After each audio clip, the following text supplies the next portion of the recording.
two of those, the owners and the opportunity. And now we're down to the next one, which is very important if we are working with a third party as an operator.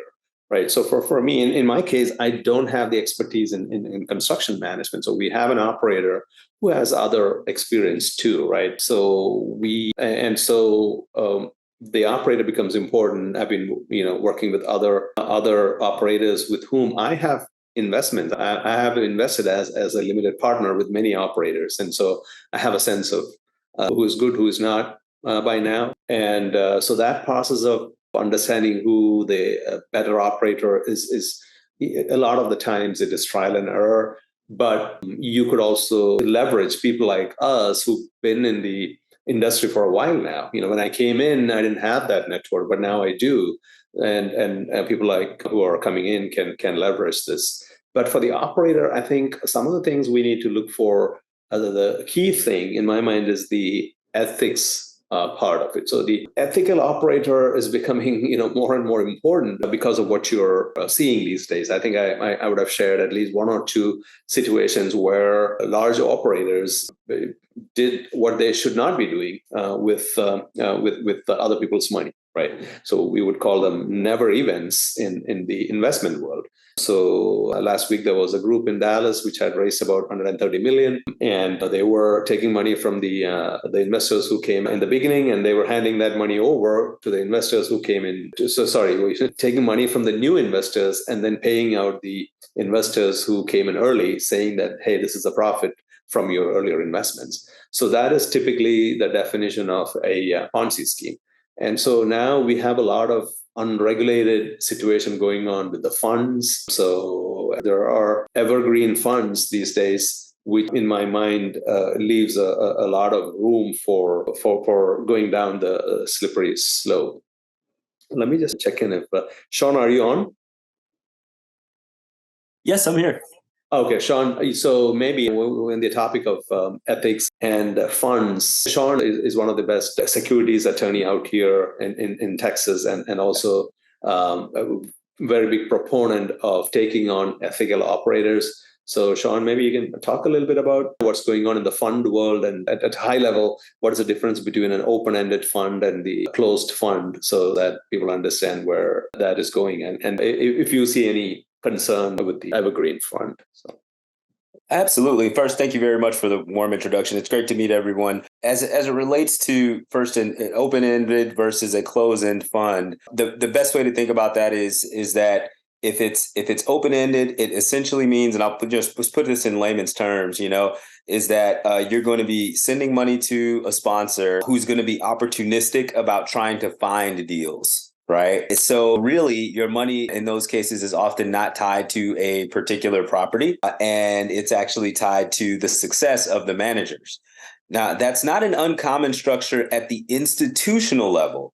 And the reason is because they have investment committees that go through and examine each investment, make sure it's done proper due diligence, make sure it meets what you want to see or what you as an investor have asked them to do with the fund. Only buy these types of properties in this place and make sure you get this type of financing and so on and so forth. But what we've seen recently is smaller developers, some of whom don't have nearly as much experience as a sponsor like Saji does, going out and collecting money from folks, saying they're going to go find deals, but there's no oversight whatsoever of what they do in those scenarios, right? So my suggestion is, if you're going to go with a deal that, especially if you're early in the process and figuring out your first few deals, you're going to want to work with a sponsor that ties those deals to particular properties.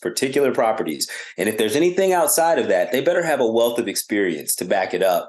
And there should be great limits on that, because when there are no limits, then as a sponsor, if you're an unscrupulous person and you're also a sponsor, well, maybe you want to tell your investors, hey, we've got this great opportunity. I just need another capital call, or we're just going to use more capital on it. And maybe it's not an investment that you would want to be involved in. Maybe it's not the kind of investment they promised you. Maybe it's a pipe dream. A lot of times that happens. And a lot of times, to Saji's point, as we've seen recently with Tides Equities and some other companies, they actually have been using the earlier investors' money, the later investors' money to pay back the earlier investors, which is essentially a Ponzi scheme, right? So when you're dealing with institutional level folks, there's a lot more regulation of what they can and can't do. There's committees set up to help, those types of things. So you have a little more reason to trust in those environments, right? The risk is a bit less. But when you're working in this environment with folks who are still figuring this out or have only been doing it for a couple of years, and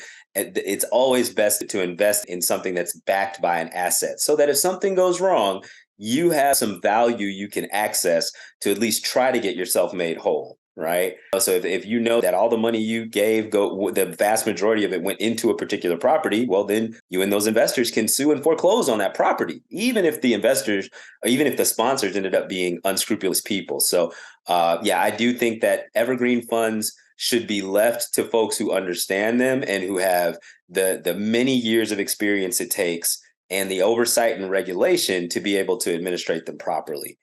Well, thanks very much, Sean. That was very helpful for everyone to know, because this is something which is going on now. And I think as folks who are dealing with investments and dealing with other people's money, I think it's a responsibility for us to educate people on those aspects. So I think you will hear more of that. I think we'll have a session soon on when we do legal, or we'll have a webinar just on legal. So thanks again, Sean, for taking that question. My pleasure. Cool. So going on to the next item, the operator track record is very important. Sean also alluded to that. I would say 5 to 10 years of experience is a must. The other thing which we've seen now is what you call a familiarity bias, right? So what happens is, familiarity bias is something where, hey, I'm Saji, so I trust Saji with my money. I mean, that's essentially what I'm saying is, you should not invest with me, unless you've done your real due diligence. You should be asking me, hey, Saji, what happened to this asset? What happened to that asset? What went wrong? And sometimes there are certain things you can control and there are certain things you cannot control. But you should be able to know what exactly happened to the assets. What is your track record? Your familiarity should not come into play. But if you look at all the two funds that went under are being investigated by SEC, two situations which came up. Both were what do you call affiliated fund? What do you call that? The technical name for that, Sean? Affinity fraud, meaning people who you are familiar with. Yeah. So don't take. I see a lot of people wanting to, they go to a conference, they get all pumped up, and they want to take action because everybody says take action. And my view is don't jump into action. Just be actively learning before you jump into action. Because when you jump right into action, you are jumping right into people who were speaking on the stage and said, take action, right? And you don't get the time, especially if people are new to the business, don't get time to really understand the world out there before they make the investment. So that is familiarity bias. Always keep that in mind. The other thing is organization. And so many organizations in the last 1 or 2 years just grew drastically because they could, right? The money was there, deals were there. So it was a buying frenzy. And so when people scale up too fast, they're not thinking about scaling their team along with it. And it's not that easy to scale your team as fast as you're purchasing assets. And so there's a lot of that happening. And so it goes back to not just the operator, but the operator's organization. So we need to start to understand the operator's organization better. So now my questions have changed. Early on, my questions were like, hey, can you do this? And if the operator said yes, and they had some experience, so that was enough. But now seeing all that is happening across the spectrum, especially in the multifamily space, we're starting to be more and more critical of operators and asking tougher questions. So the operator's organization is also important. The next thing to me, red flags are, again, I don't run into these kind of operators anymore because I'm at a place where I'm weeded out from a certain riffraff out there because they know that if they come to me, I'll shoot them down. But early on, there were investors who would come to me and they present a project. I remember there was a development project coming from all the way from New Jersey.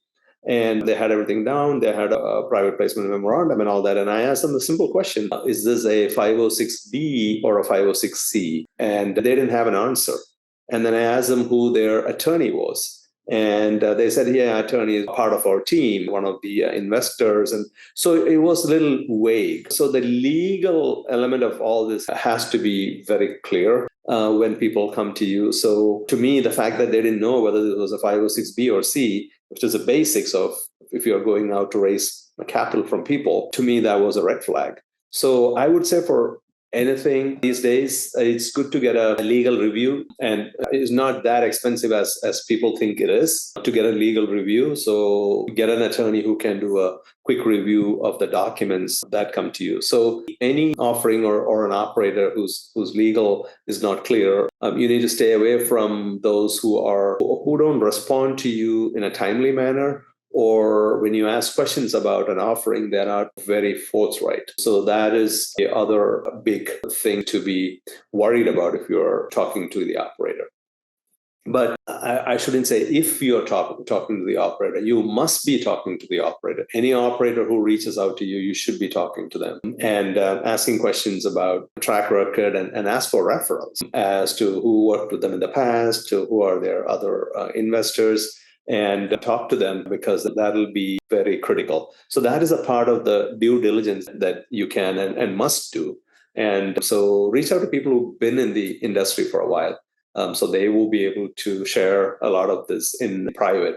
But I'm also working on something where we can bring more transparency at a macro level on the operators. So that's the operator. Just keep in mind that operator is very key when you want to do anything where a third party is in charge of your money. So we now talked about the